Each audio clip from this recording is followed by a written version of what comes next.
बिस्मिल्लाहिर्रहमानिर्रहीम। अस्सलामु अलैकुम। हज़रत आदम अलैहिस्सलाम और अम्मा हवा का मुकम्मल वाक़या।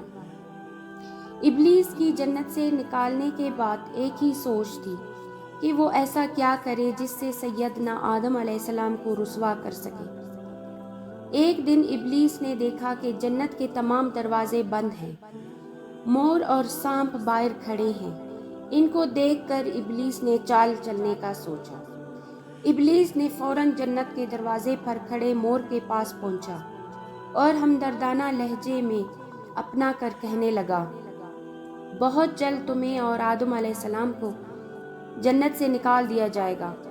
ऐसा करो, तुम मुझे जन्नत में ले जाओ तो बदले में मैं तुम्हें एक तरकीब बताऊंगा। मैं दावा करता हूँ जिस पर अमल करके तुम और आदम अलैहिस्सलाम कभी जन्नत से नहीं निकलोगे।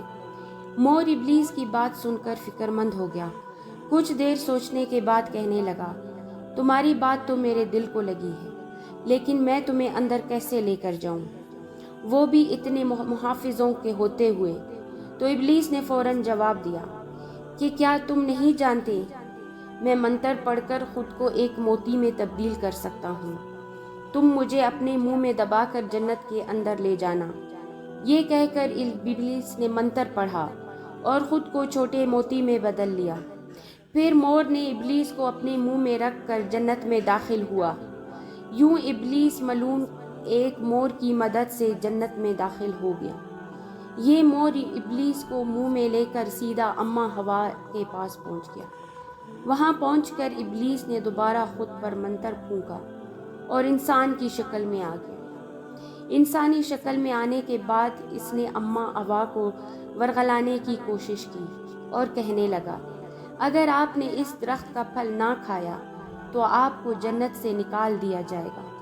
अम्मा हवा बोली, ये दरख्त तो ममनू है, इसका फल खाने से मना फरमाया गया। इब्लीस दोबारा बोला कि इस दरख्त का फल न खाया गया तो आपको और आदम अलैहिस्सलाम को जन्नत से निकाल दिया जाएगा।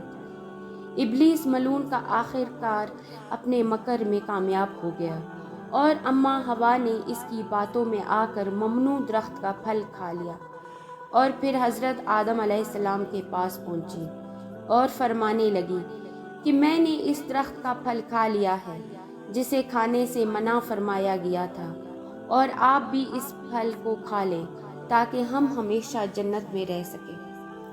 हज़रत आदम अलैहिस्सलाम फरमाने लगे, हाय अफसोस, तुमने ये क्या कर दिया। इब्लीस के मकर में आने वाली अम्मा ने सैयदना आदम अलैहिस्सलाम को मजबूर किया कि वो भी इस दरख्त का फल खा ले। फिर आदम अलैहिस्सलाम ने भी ऐसा ही किया और फिर आप दोनों को जन्नत से बेदखल कर दिया गया। मोर ये सारा मामला देख रहा था, क्योंकि मोर भी इब्लीस के मकर में आ गया था, इसलिए मोर और इसका साथ देने वाले सांप को भी जन्नत से निकाल दिया गया। यूं सैयदना आदम अलैहिस्सलाम, अम्मा हवा, मोर और सांप से जन्नत से उतरकर ज़मीन पर आ गए। सवाल ये पैदा होता है कि अम्मा हवा और सैयदना आदम के ज़मीन पर उतरने से पहले यहाँ क्या था और कौन सी मखलूक आबाद थी और दुनिया कैसे वजूद में आई थी और जन्नत और आसमान की तख्लीक कैसे की गई थी। ये तफसीलात हम आपसे शेयर करते हैं। दोस्तों, जो ममनू फल था, इसके बारे में कहा जाता है कि वो गंदुम था। इस गंदुम को फिर इंसान की खुराक बना दिया गया और इंसान अब भी गंदुम की तलब में रहता है और गंदुम को खाकर अपने जिस्म को ताकत फराहम करता है। और अब बात करते हैं मोर की, तो वो मेरे रब की बहुत प्यारी तख्लीक है। इसकी खूबसूरती देखकर इंसान में मगन हो जाता है, जिस तरह अम्मा हवा इब्लीस के फरेब में मगन होकर गंदुम का फल खा बैठी थी। जब आदम अलैहिस्सलाम, अम्मा हवा, मोर और सांप को ज़मीन पर उतारा गया तो उस वक्त ये ज़मीन बिछी हुई थी। अब सवाल ये पैदा होता है कि इस वक्त ज़मीन पर क्या था। उस वक्त अल्लाह का फरमान याद आता है कि मैंने ज़मीन और आसमानों को 6 दिनों में तख्लीक किया है। एक जगह इरशाद है कि ज़मीन पर पहले कुछ भी नहीं था सिवाय पानी के।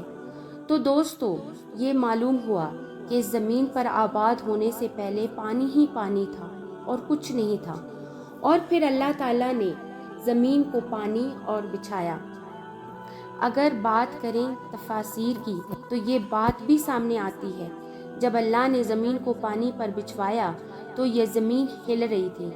پھر اللہ پاک نے زمین کے اوپر پہاڑوں کو گاڑ دیا، جس وجہ سے زمین سے ہلنا بند کر دیا اور ایک جگہ ٹک گئی۔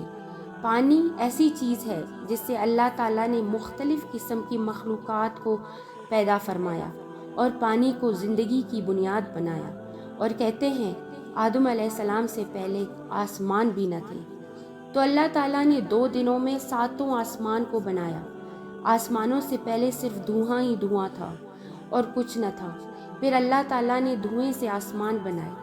جب اللہ تعالیٰ نے آسمان تخلیق فرمائے تو اللہ تعالیٰ فرماتا ہے کہ ہم نے آسمانوں میں ستاروں کی مانند چراغ روشن کر دیے، یعنی آسمانی دنیا میں اللہ تعالیٰ نے ستارے پیدا فرمائے جو رات کو چمکتے ہیں۔